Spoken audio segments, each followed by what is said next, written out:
95-এ 95 সালে এই পলিথিনকে নিষিদ্ধ করা হয়েছে। তারপরে এই এত 20 বছরের উপর হয়ে গেছে, এখনো পলিথিন এইভাবে এই মানে অনেকটা খুললাম মানে পলিথিন যে নিষিদ্ধ এটা কেউ অনেকে বিশ্বাসই করবে না যে এটা নিষিদ্ধ। মানে কি জানেন, মানে হচ্ছে কি পলিথিন ব্যবহারকারী বা যারা দোকানে বিক্রি করে এরা চেয়ে পলিথিন আনে কারা দেশে, পলিথিনের যে বানানোর যে ইনগ্রেডিয়েন্ট এরা গিয়ে দেখেন সবচেয়ে বেশি শক্তিশালী। এদেরকে কোনোভাবেই সরকার ধরতে চায় না, কারণ এরা অনেক শক্তিশালী।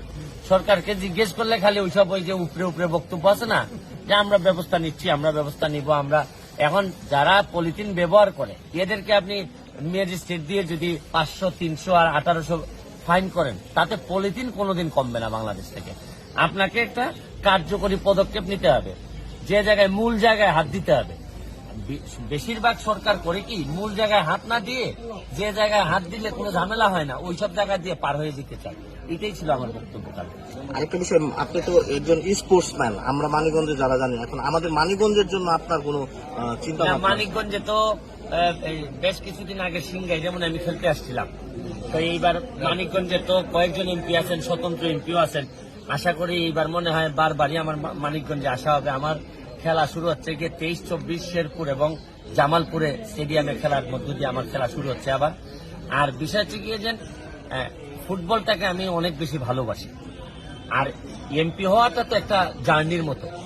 আমি কোথায় গিয়ে এটা শেষ হবে তাও তো জানি না, এমপি থাকবো কিনা বা এমপি মানে কতদিন থাকবে এগুলো কিছুই জানি না। আমি দায়িত্বের মতো আমি মনে করতেছি। আর ফুটবলটা আমার প্রেম, আর এই ফুটবলের মধ্য দিয়ে তরুণ সমাজকে বাংলাদেশে তাদেরকে একটা ভালো জায়গায় নিয়ে যেতে হবে, মাদক থেকে দূরে রাখতে হবে। শুনেন, বাংলাদেশের অবস্থা 12টা থেকে 13টা বাজে গেছে, কারণ আমি জানি না কতটা আমি আবার ফেরত আনতে পারবো। আমি চাচ্ছি যে 9টা 10টা পর্যন্ত যদি আনতে পারি, 12টা থেকে এখন তো নিচে নামাইলে কিছু ভালো হবে নাকি না চান আমি 1টা 2টা পর্যন্ত পাচ্ছি। আমার কথা হলে আমি আবার 8টা 9টা পর্যন্ত নিয়ে আসতে পারি কিনা, যাতে মানুষ বলতে না পারে যে 12টা বেজে গেছে। আর মানুষ যেন বলতে পারে না 10টা 11টা আছে, আরো ঘন্টা খানিক বাকি আছে পুরা নষ্ট হইতে। আমি চেষ্টা করে যাচ্ছি, যদি বেঁচে থাকি আপনাদের সহযোগিতা দোয়া যদি থাকে তাহলে বঙ্গবন্ধু সোনার বাংলা বানানোর জন্য একটা বলিষ্ঠ ভূমিকা রাখতে পারবো। আর নেতা যেখানে আমার জননেত্রী শেখ হাসিনা, উনি আর আমার চিন্তার মধ্যে অনেক মিল আছে। আর দুইজনই হচ্ছে গিয়ে মৃত্যুরে খুব বেশি পরোয়া করি না। তবে যেহেতু দুইজনই এখন সংসদে আছি, আমার নেতা হিসাবে যেহেতু উনারে পাইছি, আমরা দুইজনই বেঁচে থাকতে আমি আমার এলাকা আর উনি বাংলাদেশটাকে পরিবর্তন করবেন।